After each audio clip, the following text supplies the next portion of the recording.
Hey everyone, so welcome back. Today we'll be taking a look at game 4. So with the same time control, so 15 minutes and 10-second increments.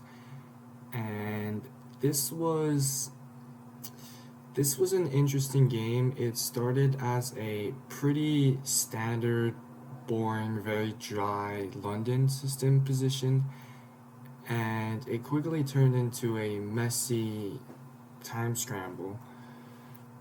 So I'm not gonna say much more. I'm gonna show you guys the game, and so this was a d4, knight f6 by my opponent, but I went for bishop f4 and we transposed with d5.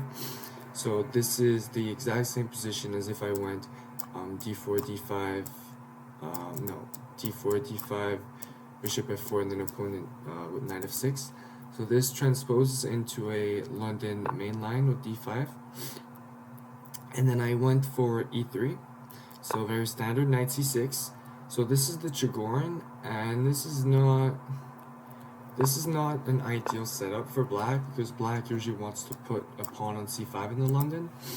But knight c6, and then I went c3. I usually like to go c3 here because if I put my bishop on d3 first, then there's some knight b4 ideas. So I went c3. And then opponent played what I think is a big waste of time. I had no plan of putting my bishop on b5. This is not a thematic move in the London. You want to put your bishop on d3. And now, since black didn't put his bishop on f5, now black is going to have a bad bishop on c8 because he's going to have to play e6. Or bishop g4, which is not ideal because there's some h3, g4 ideas with tempi. So I went bishop d3, and then we got bishop g4, and I played knight f3. And now this is not like such a good square for the bishop in the London. This is fine, but oftentimes this structure is so solid, and you can play h3, g4 in the London. And I really like to castle long in the London, so I often go for these h3, g4 ideas. So I think the bishop here is the bishop on g4 is kind of here to get kicked around, I find. So I was not convinced by this move. I was feeling good here. I think my pieces were more optimized than his. His knight on c6 is misplaced, and my pawn structure is overall just very solid. He went e6, then h3, and now he gives up the bishop for no reason. So queen takes, and now I just have the bishop pair for nothing. He went bishop d6, and now here I got aggressive. I played g4. So with g4, I was kind of just looking at some lines where if black was to castle short, then I could even like try to gambit this pawn somehow, and then if I can get some play on the c file with the queen and the rook, because the queen is already on f3, so I thought this would be nice. So I went g4, just some future attacking prospects, and he played h6, so preventing me from going g5. I went knight d2, and now we traded, and then opponent played g5, so kind of stopping my attack on the, kind of stopping my any pawn storm play on the king side, although he isn't, because after queen g3, I actually have some very nice f4 ideas here, but I completely missed this move.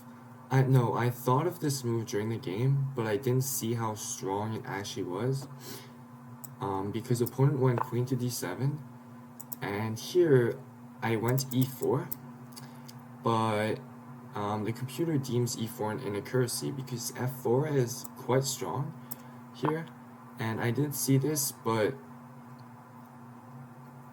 no, I saw this, but I didn't see how good it actually was, because let's say takes, then black has to guard the knight, and there's no easy way to guard but with the queen, and then you just get a very active position with two cannons on the f file. So this would have been a nice find. So here, after f4, he probably should not have took, but then you just have more. I have more center control with the f4 pawn. So this would have been a nice position. But I didn't see this. I went for e4, which is fine, but position is probably equal. I mean, I went for e4 because I know that like there's two very thematic ideas in London, and I'm not familiar with this exact, like, opponent played some weird stuff. This is not the best way to play against the London, but I don't really know how to play against this. You just have to play chess at this point. And I thought e4 I know is a thematic idea, like usual London system positions with the pawn on c5. But so I went e4. But even if he took here, I mean, this is still just a very equal position. There's nothing here. But I figured at least my bishop on e4 is very nice. Just looking at controlling a lot of squares, it'd be bishop for knight. So if anything, I'd be favored here. And I still have some f4 ideas. So this would have been a nice position if he went into the trade actually. Yeah. So, but then he castled, and then I missed an opportunity to go e5 here. And after e5,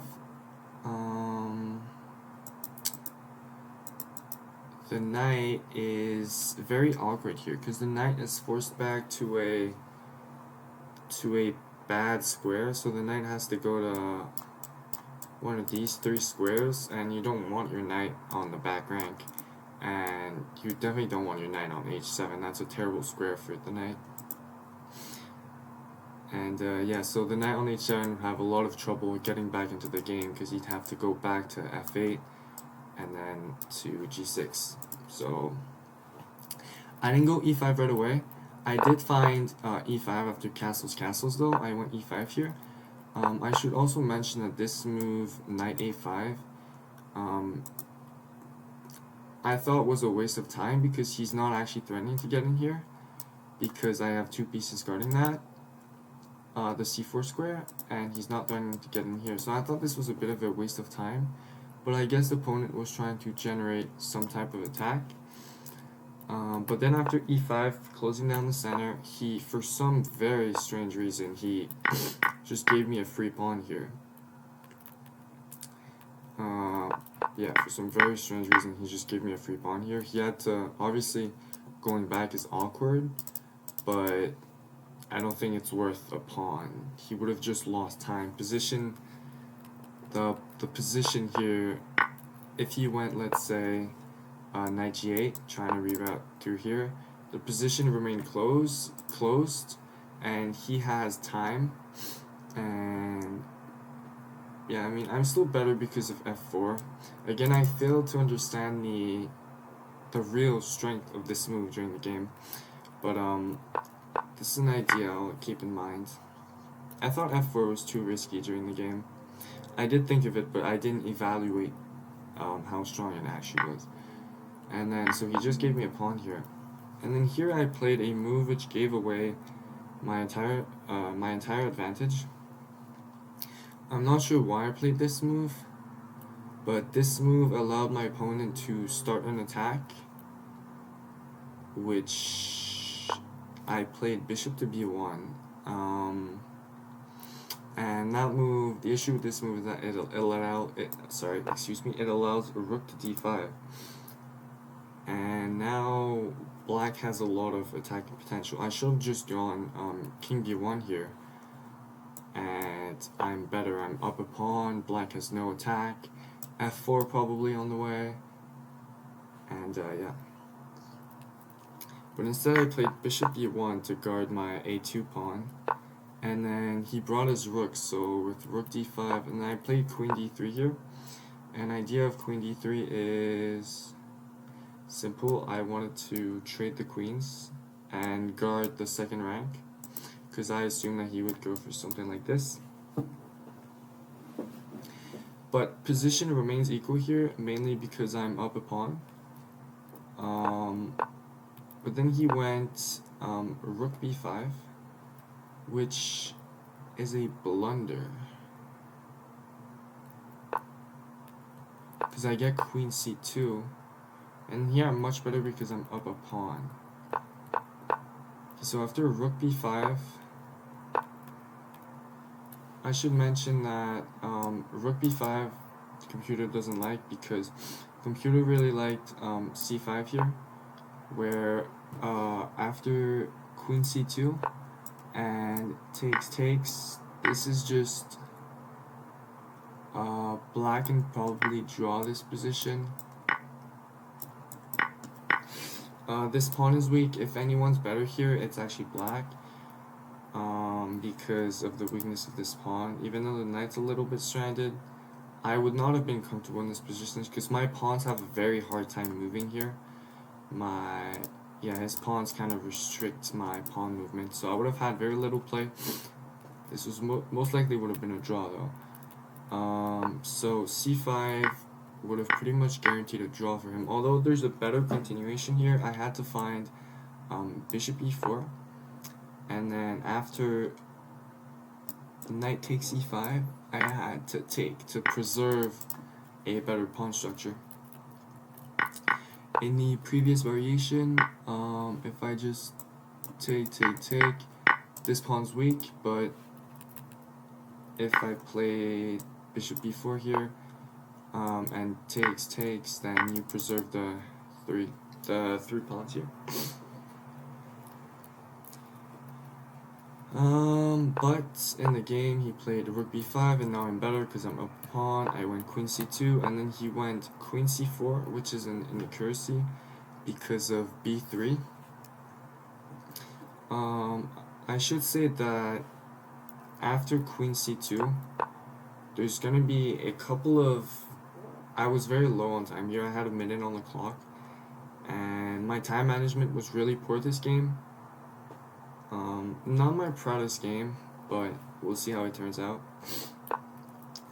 So then queen c4, and then here I was just low on time. I was just trying to get a queen trade.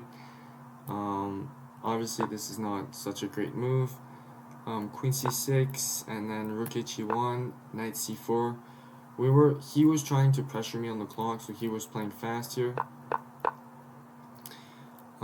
And then knight c4, putting some pressure on b2, so then I defended with rook e2. And then he played queen b6 here, putting more pressure on b2, and he blundered his knight. This right here is a free knight. This is defended. And I didn't see that he blundered his knight. And I played b3 here.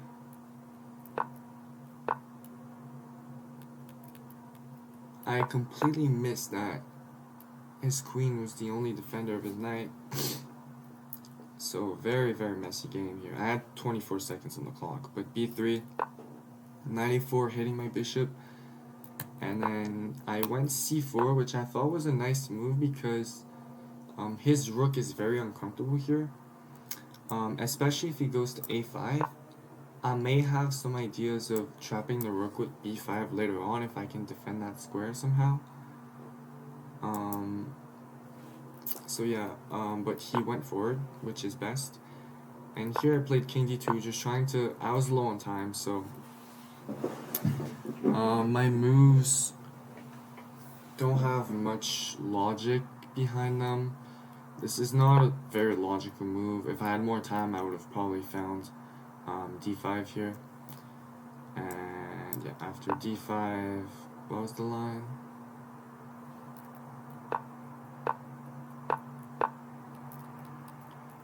Yeah, I don't know. Anyways, here he went rook b4 to save his rook, and then I played king d2. I was low on time. This move doesn't make much sense. I mean, now he brings his rook to the d file, and I'm up a pawn, but this pawn is very weak. He'll most likely regain it. And now here he has a tactic, and he took, and then he wins the pawn on d4. And then here I was low on time, so I just tried to trade pieces. And then here with queen d2, a nice idea, because now you force a queen trade because you hit the rook and the queen.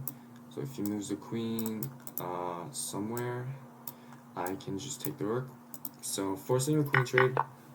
And now we get into an equal endgame where I still felt good here because I thought that his rook was misplaced.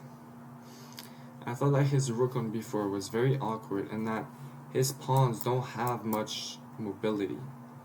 So I thought this was a nice endgame for me, and my king is faster to get into play because this pawn restricts his king. So we get into an endgame here, and I was comfortable.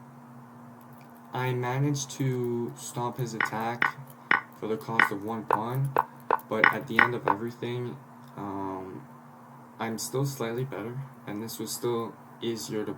This is an easier endgame to play for white as a human. And then I started king e2, just trying to get my king active. And then here he went a5, so he clearly wanted to go a4 and then rook b4, forking my pawns. So here I went king e3, just bring my king. Maybe preparing f4 to get in. Then he went a4, and I played rook d3 because if I take here, this is probably very bad for me because my pawns are very weak. So I just went rook d3 and then takes, and then rook a6 here, and then I played f4. So trying to bring my king in, and then he went rook a2, and then here I played f5, and my idea with f5 is to make a passed pawn with, let's say, takes, then I have e6 would make a passed pawn. So this was my idea, but after f5 he played rook h2, targeting my pawn, and then I played king d4, which is fine, guarding the pawn with the rook. And then he went b6, and then I played knight f3, and my idea, rook f3, sorry. And the idea with rook f3 is to potentially take and fork the pawns here. Then he went king d7, and then here I played c5. And my idea with c5 was, I'm not sure why I played c5 here.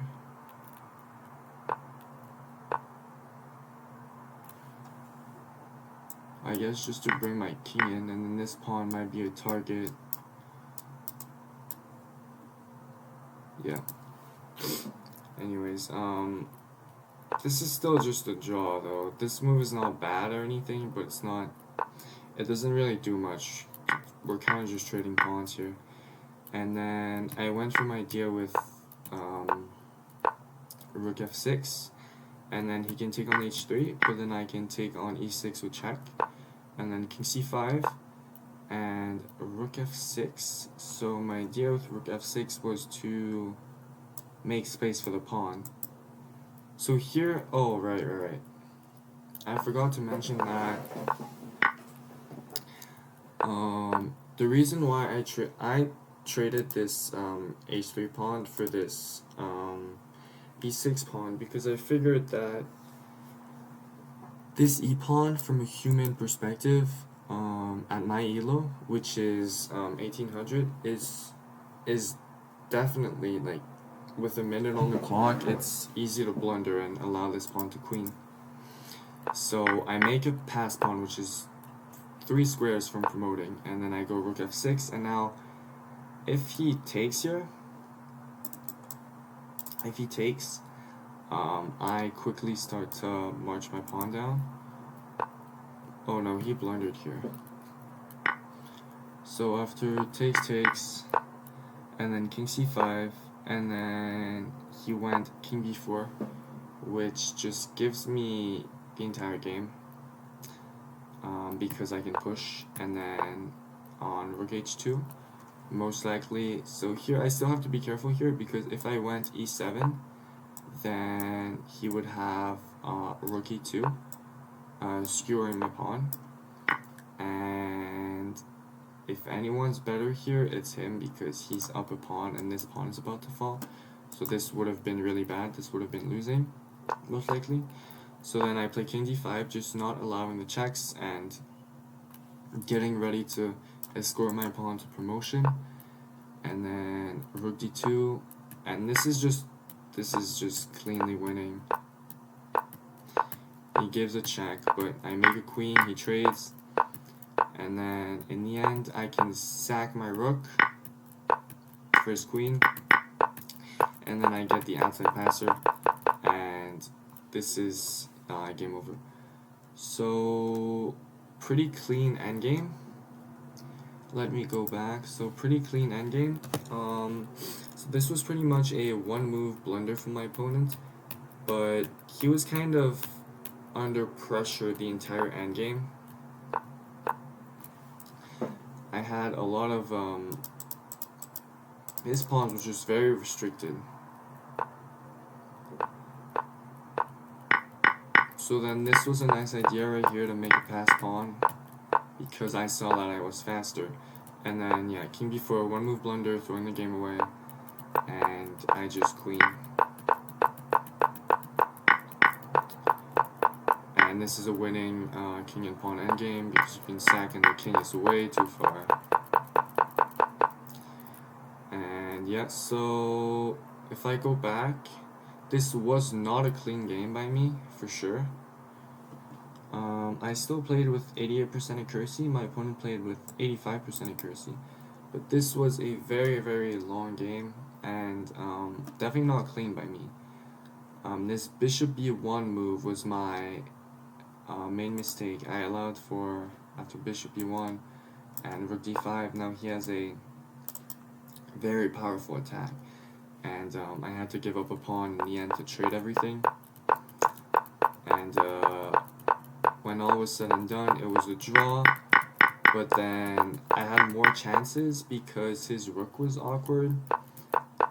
And then yeah, this was just an endgame grind from an equal position. But yeah, so I ended up winning the game, and my rating after this game was 18-17. Yeah, okay, so this is it for today, guys. Thank you for watching, and I'll see you guys next time.